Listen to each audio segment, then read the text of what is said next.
Assalamualaikum warahmatullahi wabarakatuh. Saya Wahyu Tirismadani dengan NIM 6411420032 dengan Bapak Pengampu Bapak Iwan Hardi Saputro, MSI. Nah, di sini kelompok saya akan menjelaskan sedikit tentang aspek alamiah dalam ketahanan nasional. Nah, yang pertama adalah letak geografis. Letak geografis negara memberikan petunjuk mengenai tempatnya di atas bumi dikaitkan dengan hal-hal lain yang ada di sekitarnya.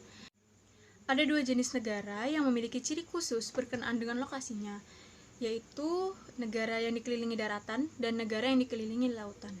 Negara yang dikelilingi daratan ini seperti Afghanistan, Hongaria, Swiss, dan Austria. Sedangkan negara yang dikelilingi lautan itu seperti kita sendiri, Indonesia, Jepang, Filipina, dan Selandia Baru. Nah, negara demikian dapat dibedakan atas negara kepulauan dan negara pulau. Kalau negara kepulauan itu lebih dominan lautnya, sedangkan negara pulau lebih dominan daratannya. Negara pulau itu bersifat archipelago, tidak dapat dinamai negara kepulauan. Letak strategis Indonesia yaitu berada di dua benua, benua Asia dan benua Australia, serta diapit dua samudra, yaitu Samudra Hindia dan Samudra Pasifik, yang membuat Indonesia ini sebagai jalur perdagangan lintas dunia. Di samping letaknya di posisi silang, Indonesia sebagai negara kepulauan memiliki 17.000 pulau kecil dan besar yang dipisahkan oleh laut-laut. Hal ini memiliki dampak positif dan dampak negatif. Dampak positifnya itu setiap pulau memiliki sumber daya alam masing-masing, perbedaan budaya, adat istiadat, dan lain-lain. Sedangkan dampak negatifnya ada timbul rasa kami dan mereka di setiap penghuni pulau. Nah, hal itu jika tidak ditangani dengan tepat akan menyebabkan perpecahan. Saya Fitriana Putri Anggreni dengan nomor NIM 6411420034 dari jurusan Kesehatan Masyarakat. Di sini saya ingin melanjutkan presentasi dari teman saya mengenai letak geografis negara. Berdasarkan kondisi geografis negara Indonesia, melahirkan geopolitik dan geostrategi. Geopolitik adalah kebijakan politik suatu negara yang memperhitungkan posisi geografis. Sedangkan geostrategi merupakan pelaksanaan dari geopolitik. Kondisi geografis Indonesia merupakan daerah pertemuan tiga lempeng tektonik besar, yaitu lempeng Indo-Australia, Eurasia, dan lempeng Pasifik. Lempeng Indo-Australia bertabrakan dengan lempeng Eurasia di lepas pantai Sumatera, Jawa, dan Nusa Tenggara. Sedangkan dengan lempeng Pasifik bertabrakan di utara Irian dan Maluku Utara.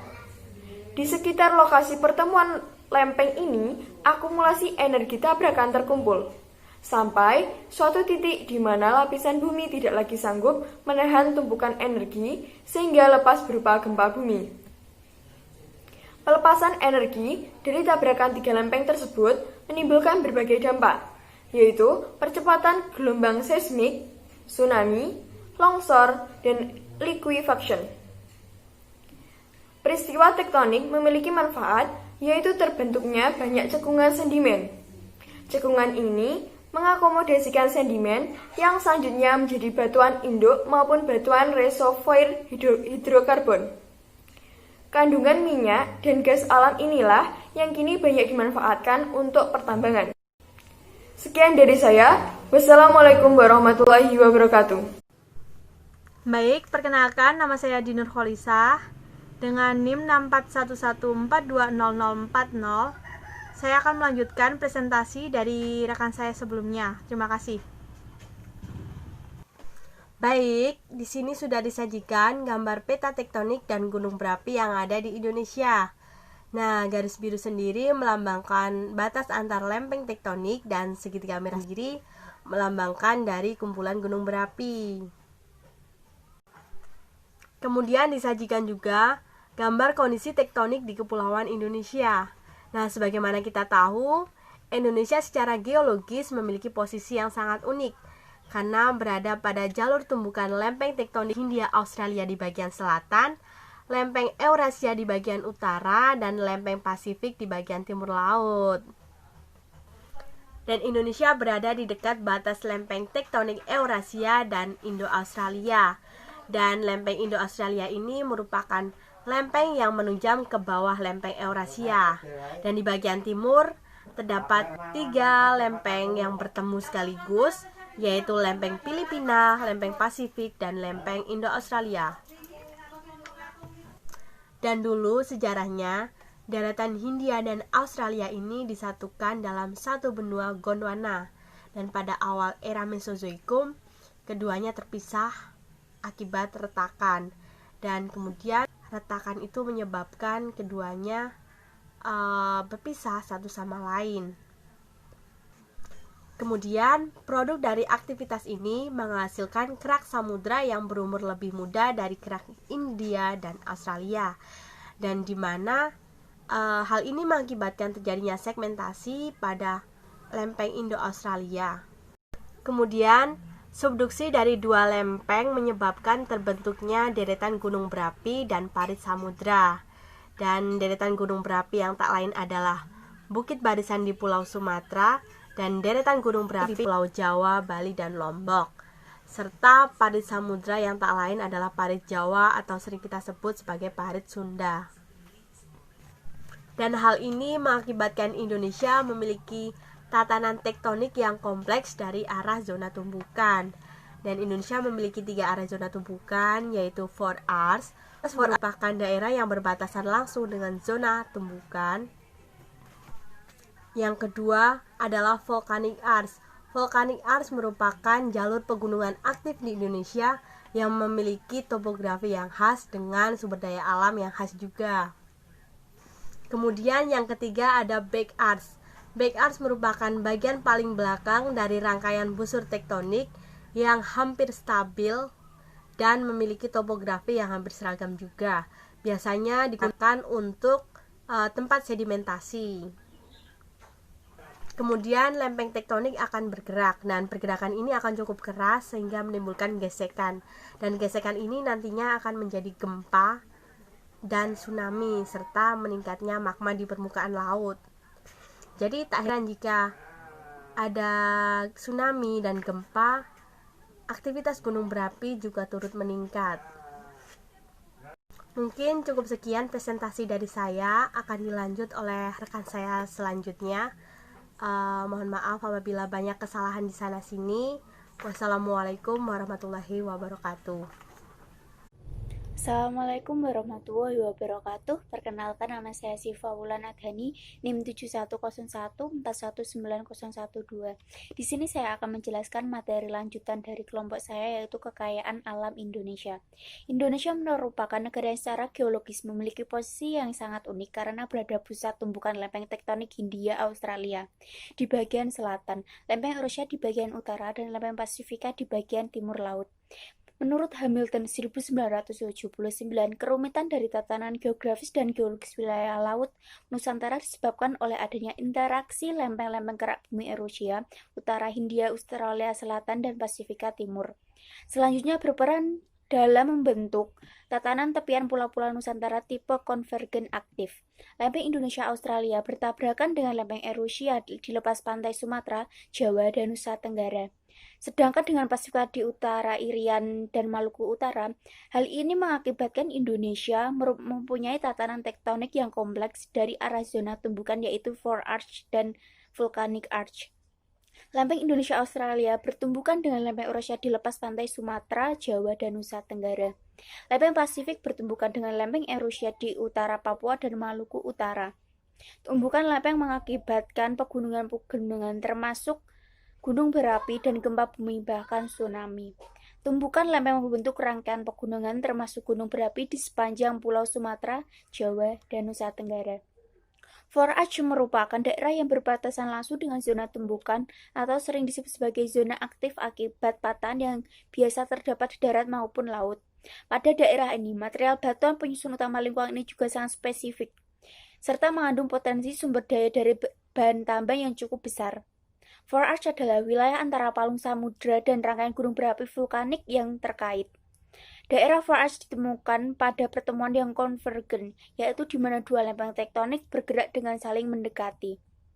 Volcanic arch adalah rantai gunung berapi yang berbentuk di atas lempeng subduksi dan memiliki posisi berbentuk busur ketika dilihat dari atas. Gunung berapi lepas pantai membentuk pulau-pulau menghasilkan busur kepulauan vulkanik. Umumnya mereka dihasilkan dari subduksi yang terjadi antara lempeng tektonik samudra di bawah lempeng tektonik lainnya. Terima kasih. Halo semua, perkenalkan saya Alivia Fitria Effendi, NIM 7101419087 akan menyampaikan presentasi tentang kekayaan alam di Indonesia. Negara adalah sumber dan potensi alam yang terdapat di bumi, di laut, dan di udara yang berada di daerah kekuasaan negara. Berdasarkan sifatnya, kekayaan alam dibagi menjadi dua, yakni dapat diperbaharui. Dapat diperbaharui maksudnya adalah kekayaan alam tersebut dapat berkembang biak atau dikembangbiakkan manusia. Sedangkan tidak dapat diperbaharui maksudnya tidak dapat dibiarkan kembali oleh manusia. Karena itu adalah kekayaan alam yang bersumber dari alam sendiri. Seperti bahan tambang. Selanjutnya adalah berdasarkan jenisnya, kekayaan alam dibagi menjadi tiga, yakni flora, fauna, dan mineral atau bahan tambang. Sumber kekayaan alam harus dikelola sebaik mungkin atas dasar asas maksimal, lestari, dan berdaya saing. Maksimal berarti memberi manfaat yang optimal untuk pembangunan dan menjaga ketimpangan antar daerah. Lestari berarti pemanfaatan kekayaan alam harus didasari kebijakan yang memperhatikan aspek kelestarian alam demi kepentingan generasi di masa depan dan berkesinambungan dengan pembangunan. Dan berdaya saing berarti kekayaan alam mampu memperkuat posisi perdagangan Indonesia sehingga dapat mengurangi ketergantungan dengan negara lain. Hal yang masih sangat terasa adalah dalam hal pengelolaan kekayaan alam Indonesia adalah bahwa Indonesia memiliki banyak kekayaan alam yang melimpah, tapi belum bisa menggali dan mengolahnya secara baik. Hal ini disebabkan oleh kurangnya penguasaan ilmu dan teknologi serta kurangnya modal untuk mengolah kekayaan alam tersebut. Di sini ada beberapa kasus seputar kekayaan alam di Indonesia. Yang pertama adalah kasus Laut Natuna, yang kedua adalah jual beli hewan langka secara ilegal seperti orangutan, harimau Sumatera, badak bercula 1, dan sejenisnya. Yang selanjutnya adalah pembakaran hutan Kalimantan. Kali ini saya akan menjelaskan secara detail tentang kasus Laut Natuna. Indonesia sebenarnya sejak awal bukanlah negara pengklaim kawasan Laut Natuna yang secara tidak langsung berbatasan dengan Laut Cina Selatan. Indonesia tidak pernah mengklaim wilayah perairan dari Laut Cina Selatan yang diperselisihkan oleh Filipina, Brunei, Malaysia, Taiwan, dan Vietnam di satu sisi, dan dengan Tiongkok di sisi lain. Indonesia juga tidak berada dalam perselisihan klaim terhadap dua gugusan kepulauan besar di Laut Cina Selatan. Namun, sejak tahun 2010, Indonesia menjadi terlibat dalam sengketa Laut Cina Selatan setelah Cina secara sepihak mengklaim terhadap keseluruhan perairan Laut Cina Selatan, termasuk di dalamnya ialah perairan zona ekonomi eksklusif, yaitu sebuah kawasan di utara Kepulauan Natuna, Provinsi Kepulauan Riau. Ketika itu, Indonesia berupaya menahan kapal-kapal penangkap ikan Tiongkok di Laut Cina Selatan. Namun, kemudian disusul nota protes dari pemerintah Tiongkok yang meminta kapal itu dilepaskan. Kasus serupa terjadi kembali pada tahun 2013 dan 2016. Ya.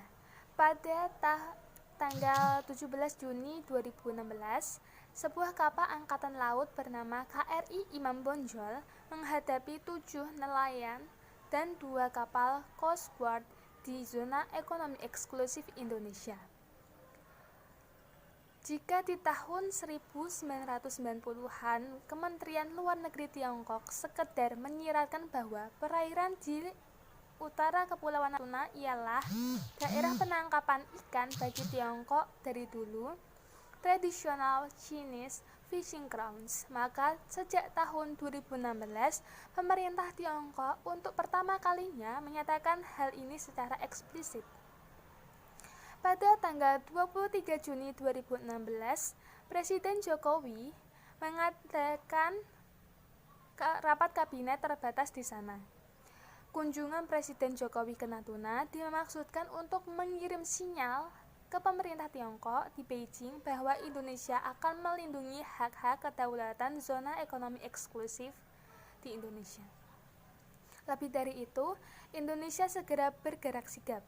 Pada tahun 2017, Indonesia meluncurkan Peta Negara Kesatuan Republik Indonesia versi terbaru. Peta tersebut menitikberatkan pada perbatasan laut Indonesia dengan negara lainnya. Nama Laut Cina Selatan juga diganti menjadi Laut Natuna Utara. Nama perairan yang diubah itu hanyalah wilayah laut dalam zona ekonomi eksklusif Indonesia sesuai Konvensi UNCLOS 1982. Upaya penamaan Laut Natuna Utara juga dilakukan Indonesia setelah adanya temuan fakta dari Pengadilan Arbitrase Permanen di Den Haag, Belanda pada tahun 2016. Terkait perselisihan Laut Cina Selatan antara Filipina dan Tiongkok. Pengadilan Arbitrase menyimpulkan bahwa klaim sepihak dari Tiongkok berdasarkan pada konsep Nine Dash Line itu sama sekali tidak memiliki dasar hukum atau historis. Belakangan, isu seputar klaim Tiongkok atas teritorial perairan Laut Cina Selatan ini mengemuka kembali di Indonesia. Ini terjadi setelah kapal pencari ikan dan Coast Guard milik Tiongkok berlayar masuk di kawasan perairan Natuna yang berdasarkan UNCLOS tahun 1982 termasuk kawasan zona ekonomi eksklusif Indonesia. Mengulangi momen peristiwa di tahun 2016, pada Januari 2020, Presiden Jokowi kembali mengunjungi Laut Natuna Utara dengan KRI Usman Harun. Selain itu, pemerintah Indonesia juga jalur diplomasi untuk menyelesaikan masalah ini dengan melayangkan nota protes terhadap pemerintah Tiongkok melalui duta besar mereka di Jakarta. Menteri Pertahanan Prabowo Subianto menyatakan Indonesia akan mengedepankan diplomasi damai untuk menyelesaikan persoalan sengketa ini. Setidaknya ada 4 sikap dan langkah Indonesia merespon kasus ini, yaitu yang pertama adalah menyatakan bahwa Tiongkok telah melanggar zona ekonomi eksklusif Indonesia. Indonesia juga menolak klaim dari Tiongkok terkait wilayah yang mereka klaim dianggap tidak memiliki landasan hukum. Kedua, Indonesia menolak klaim penguasaan perairan Laut Natuna Utara atas dasar Nine Dash Line. Ketiga, TNI akan melakukan operasi penjagaan secara intensif di kawasan Laut Natuna. Dan terakhir atau keempat, peningkatan kegiatan ekonomi di sekitar wilayah perairan Laut Natuna atau kawasan zona ekonomi eksklusif Indonesia. Sekian presentasi dari saya. Wassalamualaikum warahmatullahi wabarakatuh.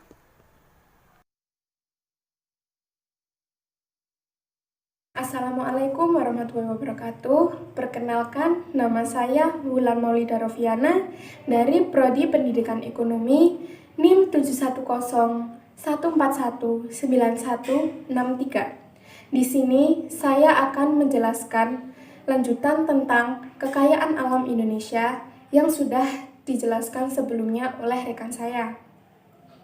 Perlu kita syukuri kita hidup dan tinggal di negara Indonesia ini, karena Indonesia memiliki segudang kekayaan alam yang terbentang dari Sabang sampai Merauke. Salah satu kekayaan yang dimilikinya adalah yang terdapat di wilayah laut. Wilayah laut sesungguhnya merupakan bagian terbesar yang berada di wilayah Indonesia. Pada wilayah laut, di dalamnya tersimpan berbagai macam kekayaan alam yang beragam dan besarnya. Namun, orientasi pengembangan wilayah masih utamanya ditujukan terhadap wilayah daratan. Seperti halnya yang sudah dijelaskan oleh rekan saya, bahwa Indonesia memiliki segudang kekayaan alam, namun belum dapat diolah dan digali secara maksimal. Hal itu dikarenakan masih kurangnya penguasaan ilmu dan teknologi, serta kurangnya modal untuk mengolah wilayah tersebut, wilayah yang memiliki potensi alam tersebut. Namun, belakangan ini sudah mendapatkan perhatian dari pemerintah. Munculnya Kementerian Kelautan, gagasan poros maritim, dan rencana pembangunan tol laut itu merupakan sebuah perhatian dari pemerintah. Perhatian tersebut harus ditingkatkan ke depannya, karena wilayah laut yang merupakan bagian terbesar yang dimiliki oleh wilayah Indonesia untuk menjadikan kemakmuran oleh rakyatnya apabila diolah secara baik dan secara maksimal. Terima kasih. Sekian penjelasan dari saya dan saya cukupkan. Apabila terdapat kekurangan, saya mohon maaf. Yang selanjutnya akan dilanjutkan oleh rekan saya. Wassalamualaikum warahmatullahi wabarakatuh. Assalamualaikum warahmatullahi wabarakatuh. Perkenalkan, nama saya Nurul Herunisa dari Prodi Pendidikan Ekonomi NIM 71014192268. Di sini saya akan melanjutkan presentasi dari teman saya yang sebelumnya. Di sini saya akan menjelaskan tentang upaya konservasi dalam pemanfaatan sumber daya alam. Jadi, dalam pemanfaatan sumber daya alam perlu diikuti dengan upaya konservasi. Di sini pemerintah telah membuat peraturan perundangan yang menjadi pedoman untuk melakukan upaya tersebut. Contohnya, yang pertama yaitu Undang-Undang Nomor 5 Tahun 1990. Konservasi sumber daya alam hayati dan ekosistemnya, bangsa Indonesia dianugerahi Tuhan Yang Maha Esa kekayaan berupa sumber daya alam yang berlimpah, baik di darat, di perairan, maupun di udara yang merupakan modal dasar pembangunan nasional di segala bidang. Yang kedua yaitu Undang-Undang Nomor 32 Tahun 2009 Pasal 1 Ayat 2 adalah upaya sistematis dan terpadu yang dilakukan untuk melestarikan fungsi lingkungan hidup dan mencegah terjadinya pencemaran dan atau kerusakan lingkungan hidup yang meliputi perencanaan, pemanfaatan, pengendalian, pemeliharaan, pengawasan, dan penegakan hukum. Selanjutnya yaitu contoh nomor 4, Undang-Undang Nomor 23 Tahun 2014 Ayat 1, pengawetan jenis tumbuhan dan satwa dilakukan melalui kegiatan pengelolaan di dalam habitatnya, atau biasa disebut dengan in situ. Ayat 2, dalam mendukung kegiatan sebagaimana yang dimaksud dalam ayat 1, dilakukan kegiatan pengelolaan di luar habitatnya, atau biasa disebut dengan ex situ, untuk menambah dan memulihkan jumlah populasi. Yang kelima, yaitu Peraturan Perundangan Nomor 8 Tahun 1999 tentang pemanfaatan jenis tumbuhan dan satwa liar. Berkenaan dengan konservasi keanekaragaman hayati, Indonesia merupakan salah satu dari 188 negara Convention on Biological Diversity atau CBD dalam pertemuan konferensi tingkat tinggi atau KTT di Rio de Janeiro tahun 1992. Titik berat dari konferensi ini adalah pelestarian keanekaragaman hayati sebagai bagian yang tak terpisahkan dari proses pembangunan yang berkelanjutan. Konferensi keanekaragaman hayati membutuhkan investasi yang besar, namun memberikan manfaat yang nyata dalam bidang lingkungan, ekonomi, dan sosial. Terima kasih. Keadaan dan kemampuan penduduk. Poin pertama menjelaskan bahwa keadaan penduduk di era era sekarang lebih merupakan aspek sosial dibanding aspek alamiahnya. Padahal sebenarnya dinamika kependudukan merupakan suatu yang berjalan melalui proses yang bersifat alamiah. Akan tetapi, sekarang tidak lagi demikian. Dibuktikan dengan adanya perkembangan rekayasa di bidang kependudukan. Beberapa hal yang terkait dengan kependudukan seperti kapan pasangan suami istri menginginkan kehadiran anak, berapa jumlah anak yang mereka inginkan, dan berapa jarak antara satu kelahiran dengan kelahiran berikutnya, bukan lagi merupakan suatu yang berjalan secara alamiah, melainkan sudah syarat dengan campur tangan manusia melalui ilmu pengetahuan dan teknologi. Seperti dilakukannya program keluarga berencana atau KB, yaitu suatu cara yang diambil untuk mengurangi kepadatan penduduk di suatu negara. Yang kedua yakni adanya bayi tabung sebagai jalan bagi pasangan suami istri yang sulit mendapatkan keturunan. Poin yang kedua yakni mengenai pengertian kependudukan atau pengertian penduduk. Penduduk merupakan unsur yang penting, bahkan sangat penting dalam kehidupan dan perkembangan suatu negara. Penduduk adalah semua orang yang bertempat tinggal di wilayah tertentu. Dengan demikian, pengertian penduduk di Indonesia adalah semua orang yang bertempat tinggal di wilayah Indonesia. Penduduk menjadi modal dasar dalam pembangunan suatu negara. Artinya, kualitas penduduk sangat berpengaruh terhadap bagaimana negara itu berjalan atau negara itu hidup, termasuk dalam mempengaruhi ketahanan nasional. Oleh karena itu, dalam rangka pengembangan ketahanan nasional, kita selaku penduduk perlu melihat persoalan-persoalan yang terjadi di dalam masyarakat atau di dalam kependudukan untuk kemudian kita menganalisis bagaimana pengaruhnya dan menentukan kebijakan. Saya Misna Audiana, nomor NIM 7111420071 dari Prodi Ekonomi Bangunan. Saya akan meneruskan materi dari teman saya sebelumnya. Ketahanan nasional sangat dipengaruhi oleh kondisi kependudukan.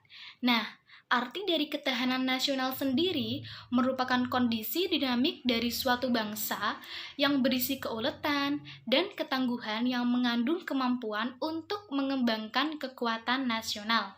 Oleh karena itu, dalam rangka pengembangan ketahanan nasional, kita harus melihat persoalan-persoalan apa yang ada dalam kependudukan kita dan bagaimana pengaruhnya terhadap ketahanan nasional tersebut. Adapun persoalan kependudukan di Indonesia secara garis besar dapat dikemukakan sebagai berikut. 1.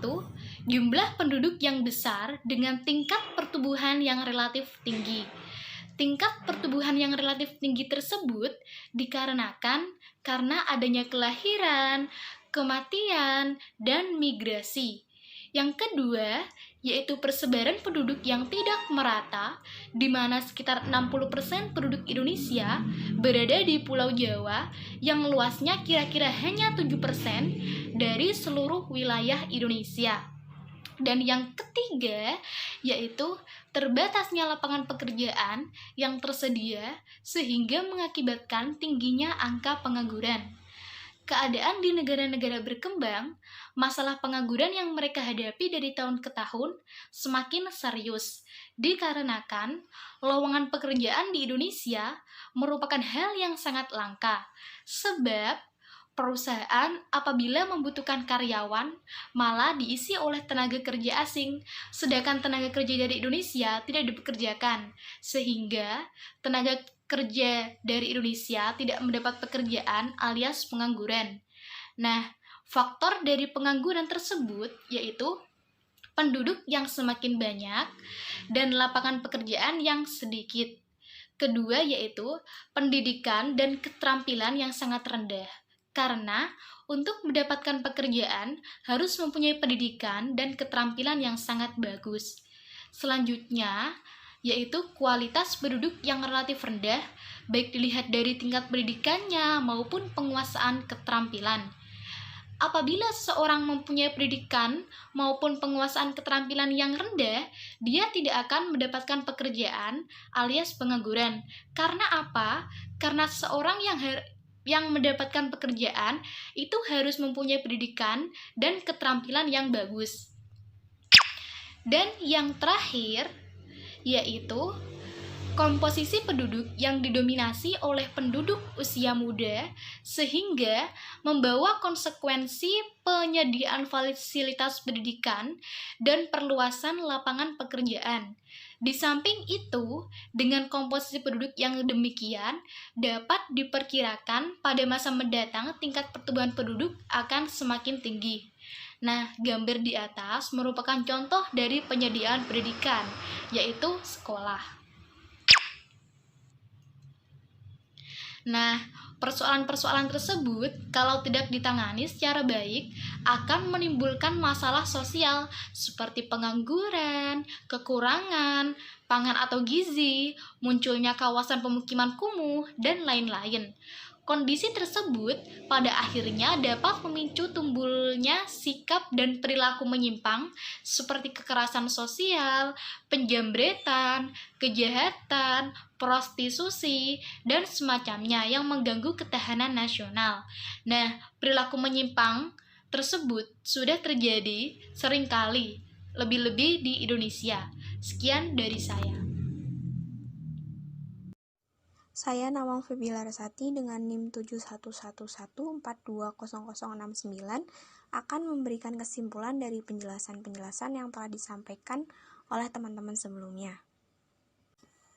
Berdasarkan penjelasan yang telah disampaikan oleh teman-teman sebelumnya, dapat kita ambil kesimpulan bahwa ketahanan nasional merupakan gambaran tentang kondisi kehidupan nasional yang menghadapi berbagai tantangan dan juga merupakan konsep pemikiran tentang pengelolaan kehidupan nasional secara menyeluruh, di mana ketahanan nasional sangat diperlukan agar negara dapat menghadapi tantangan global sehingga negara dapat melangsungkan kehidupannya.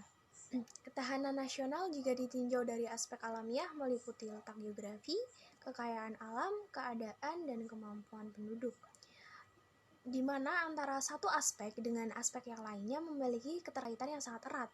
Oleh karena itu, untuk menjaga keutuhan dan kesejahteraan suatu bangsa dan negara, diperlukan adanya ketahanan nasional yang kuat agar terwujud tujuan yang akan dicapai oleh negara tersebut. Sekian dari kami, kurang lebihnya mohon maaf. Terima kasih.